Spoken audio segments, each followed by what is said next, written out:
মাদ্রাসা উলামায়ে কেরাম এদের দোয়া নেওয়ার চেষ্টা করবেন। আল্লাহ সবাইকে তৌফিক দান করেন। আর আমি তো আপনাদের পাশেই থাকি, এখানে আগে অনেক আসতাম, এখন তার সময় হয় না, ব্যস্ত থাকি।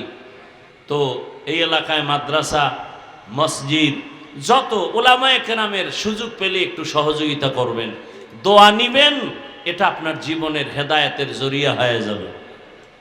আর পাশে আমি থাকি প্রতি মাসের দ্বিতীয় শুক্রবার, ওখানে সারা রাত আমি বসে থাকি, ইজতেমা হয়, সারা দেশ থেকে অনেক আল্লাহর বান্দারা আসেন প্রতি মাসের দ্বিতীয় শুক্রবার, ইংরেজি মাসের। আপনাদের দাওয়াত, ইনশাল্লাহ যাবেন, মাগরিবের পরেই আমি ওখানে বয়ান করি প্রত্যেক মাসের দ্বিতীয় শুক্রবার।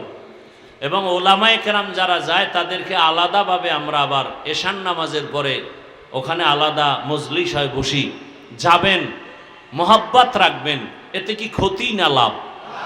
যদি মনে করেন ক্ষতি, তো জীবনে আলেমের থেকে 1000 কিলোমিটার দূরে থাকবেন, তখন টের পাবেন লাভ না ক্ষতি। আর সহযোগিতা করবেন। এ জমিনে এখন মাদ্রাসা বন্ধের চক্রান্ত চলতেছে। আল্লাহ দুনিয়ার সব দ্বীনি সহি মাদারেসগুলোকে আল্লাহ কবুল করেন। আমি তো বিশাল এক বোঝা মাথায় নিয়ে চলতেছি, দোয়ার জন্য আমি বলছি, সুন্নত হিসাবে, আমার ব্যক্তি স্বার্থ না। আমি চলে যাব একদিন দুনিয়া থেকে, কিন্তু মাদ্রাসা থাকবে না। কথা বলেন না কেন? আপনাদের এখানে যে মসজিদ, এই যারা গড়ছেন মসজিদ প্রথম, তারা আছে দুনিয়ায়, অনেকে চলে গেছেন, কিন্তু সব পাবে না? পাবে। সহযোগিতা করতে থাকবেন আল্লাহর জন্য, কোনো ব্যক্তির জন্য না। তো মাদ্রাসার খেদমত, আমি তো জানেন 20 কোটি টাকার জায়গা নিয়েছি। অনেকেই বলে এই সাহস করলেন কিভাবে? আমি বললাম আল্লাহর ভরসা, আল্লাহ দয়া করবেন। আর আমাকে যারা মোহাব্বত করেন, দেশে বিদেশে আমার ভাইরা বোনেরা মায়েরা অনেক দোয়া করেন, তাদের এক সহযোগিতা। দোয়া বড় সম্পদ। আপনাদের সহযোগিতার জন্য আমার দোয়া চাইতে পারি না? পারি না? বলেন, পারেন। অতএব আমি দোয়া চাই। দান চাওয়াও সুন্নাত, দেওয়াও সুন্নাত। আপনাদের এখান থেকে 5 মিনিট হেঁটে গেলে বিশাল জায়গা, এখনো কি বলে বিশাল এই টাকার অঙ্ক।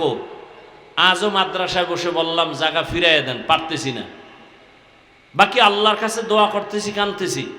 আপনারা দোয়া করবেন, আল্লাহ পাক কোরআনের বরকতে দ্বীনের জন্য এই প্রতিষ্ঠানকে আল্লাহ কিয়ামত পর্যন্ত কবুল করেন এবং এই জায়গার অর্থের ব্যবস্থা আল্লাহ করে দেন।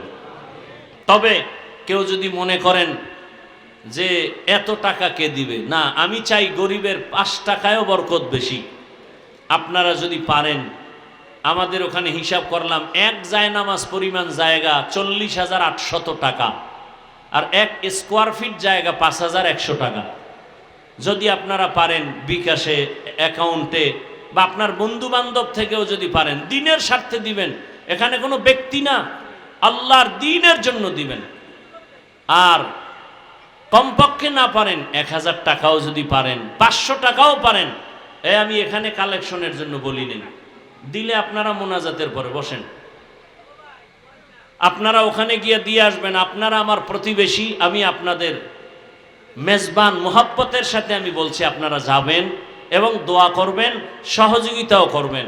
মা বোনদেরকেও বলছি। তবে এখানে আমার কাছে একটা হ্যান্ডবিল আছে, এটায় সব কিছু লেখা আছে, ব্যাংকের অ্যাকাউন্ট নাম্বার, বিকাশ নাম্বার।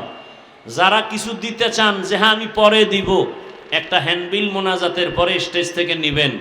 পরে আপনি 1000 পারেন, 500 পারেন, 5000 পারেন, 1 স্কোয়ার ফিট জায়গা 5100 টাকা, আপনারা যে কোনো সময় দিয়েন।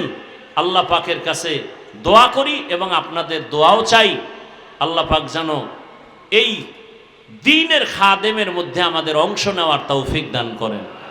কেউ যদি মনে করেন নগদ দিবেন, তো এখানে কার্ড আছে 5100 টাকা 1 স্কোয়ার ফিট, এবং কুপনও আছে 1000 টাকা 500 টাকা। যদি কেউ মনে করেন যে আমি 1000 টাকা দিয়ে গেলাম, তো স্টেজ থেকে মোনাজাতের পর একটা কুপন নিয়ে নেবেন।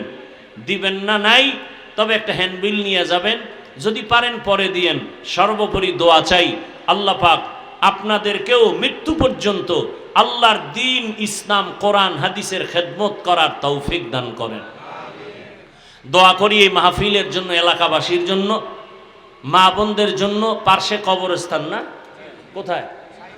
এই সাইডে না? কবরস্থানের জন্য দোয়া করি, আল্লাহ পাক রব্বুল আলামিন আমাদের এই কবরওয়ালাদেরকে জান্নাত দান করুন।